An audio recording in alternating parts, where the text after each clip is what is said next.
हम लड़कियों को बचपन से एक ही चीज सिखाई जाती है, एडजस्ट करना। सच बताइए, क्या आपके साथ ये कभी नहीं हुआ?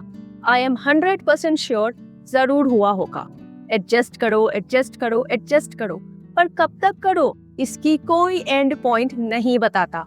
घर में भाई बहन के बीच कोई बात हो जाए तो हमें बोल दिया जाता है, तुम तो समझदार हो, जाने दो। शादी के बाद बोलते हैं, अब तो घर संभालना ही पड़ेगा। रिश्तों को साथ लेकर चलने की जिम्मेदारी तुम्हारी है और सब खुश रहे इसलिए तुम ही एडजस्ट कर लेना। और अगर किसी फीमेल एम्प्लॉय को नो बोलना नहीं आता तो ऑफिस में कलीग्स भी बोलते हैं, तुम ये एक्स्ट्रा वर्क हैंडल कर लोगी ना, तुम तो हमेशा ही कर लेती हो।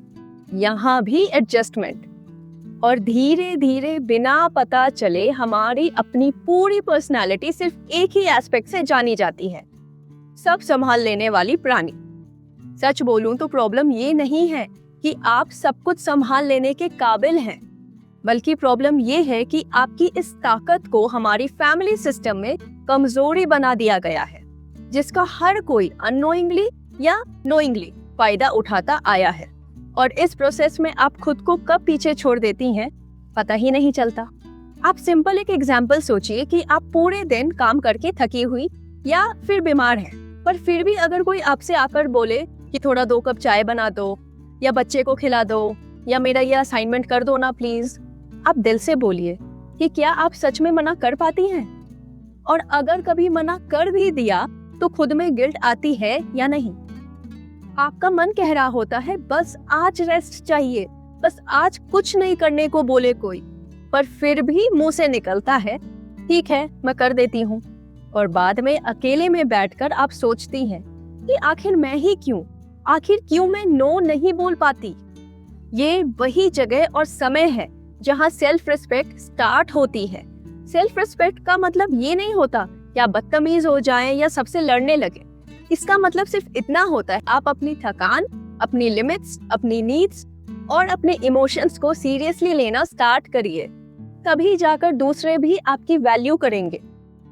और वैसे भी हमारे यहाँ मैक्सिमम फैमिलीज में लड़कियों को, औरतों को तभी तक अच्छी महिला कहा जाता है जब तक वो चुपचाप सब कुछ सहती रहे और एडजस्ट करती रहे।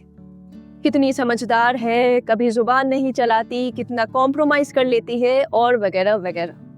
पर इसके पीछे की स्टोरी पे कोई ध्यान नहीं देना चाहता, क्योंकि सच ये है कि जो लड़की हमेशा एडजस्ट करते रहती है उसके अंदर धीरे धीरे एक मानसिक थकान, इमोशनल ओवरलोड और एक अजीब सा खालीपन सब बढ़ने लगते हैं। इसलिए फिर छोटी छोटी बात पे गुस्सा आ जाता है, रोना आ जाता है या बस एक अजीब सी खालीपन या कमी महसूस होती है, जिसका रीजन दूसरों का तो बहुत दूर की बात है, हमें खुद भी समझ नहीं आता कि आखिर हो क्या रहा है हमारे साथ। अब रिलेशनशिप्स की बात करते हैं। ये तो खैर लाइफ का वो एस्पेक्ट है जहां मैक्सिमम केसेस में सेल्फ रिस्पेक्ट की स्वाहा और एडजस्टमेंट्स की रेल बनाई जाती है। आपने कभी ना कभी अपने फ्रेंड सर्कल में कुछ फीमेल्स को ये कहते हुए जरूर सुना होगा, एटलीस्ट वो मुझे छोड़ के तो नहीं गया, या एटलीस्ट चीट तो नहीं करता, या एटलीस्ट पैसे तो कमा कर लाता है। फिर जरा सोचिए, क्या सिर्फ इतना ही काफी होता है? भले ही इनके रिलेशनशिप में शारीरिक शोषण ना हो, पर मानसिक तनाव, भावनात्मक प्रहार और रोजाना भेदभाव पूरी तरीके से मौजूद होकर भी अनदेखा किया जा रहा होता है। लेकिन इन्हें एडजस्ट करने की इतनी आदत हो चुकी होती है कि कब अपनी सेल्फ रिस्पेक्ट, बाउंड्रीज और मेंटल पीस दांव पे लग जाती है वो पता ही नहीं चलता। बल्कि सवाल तो ये होना चाहिए कि क्या मेरा पार्टनर मुझे सच में सुनता और समझता है? क्या मेरे मूड्स, मेरे प्रॉब्लम्स और मेरे बाउंड्रीज उसके लिए मैटर करते हैं? और क्या हम दोनों एक दूसरे की रिस्पेक्ट करते हैं? प्यार का मतलब सोशल, कल्चरल और फैमिली टर्म्स पे सिर्फ साथ रह जाना नहीं होता। प्यार का मतलब होता है सेफ फील करना, रिस्पेक्टेड फील करना और ये फील करना कि ये रिलेशनशिप बर्डन नहीं है। जब हम खुद को रिस्पेक्ट नहीं करते तब हम बेयर मिनिमम को भी बहुत अच्छा या लग्जरी समझ लेते हैं और धीरे धीरे रिलेशनशिप प्यार कम और कॉम्प्रोमाइज ज्यादा बन जाते हैं।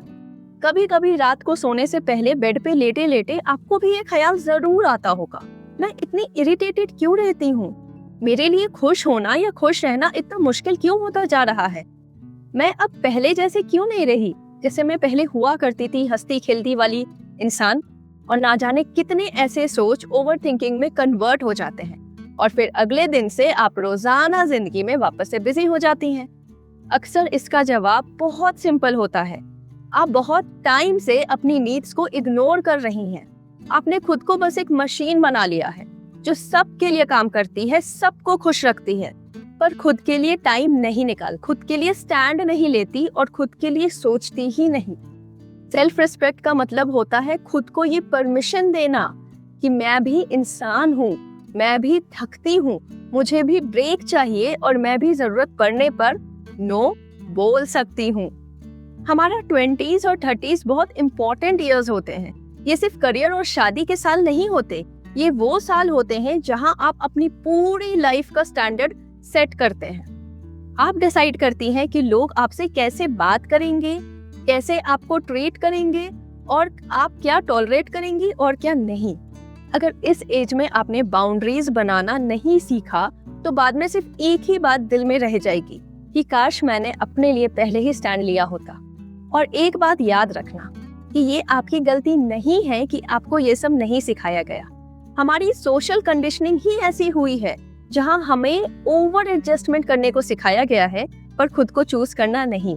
पर अब जब आप एक अडल्ट हैं तो ये आपकी रिस्पॉन्सिबिलिटी है कि आप खुद के साथ लॉयल रहें। सेल्फ रिस्पेक्ट आपको अकेला नहीं करता, वो बस गलत लोगों को आपकी लाइफ से दूर कर देता है। आपका लाइफ पार्टनर कैसा हो, आप ऑफिस में कैसा इंप्रेशन और बाउंड्री सेट करें और अपनी नेक्स्ट जनरेशन के लिए कैसी रोल मॉडल बने, ये सब अब आप पे निर्भर है।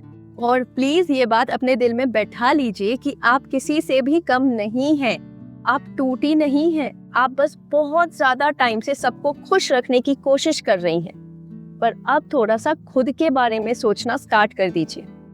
अगर ये वीडियो आपके काम आई हो तो इसे लाइक, शेयर और चैनल को सब्सक्राइब कर लीजिए।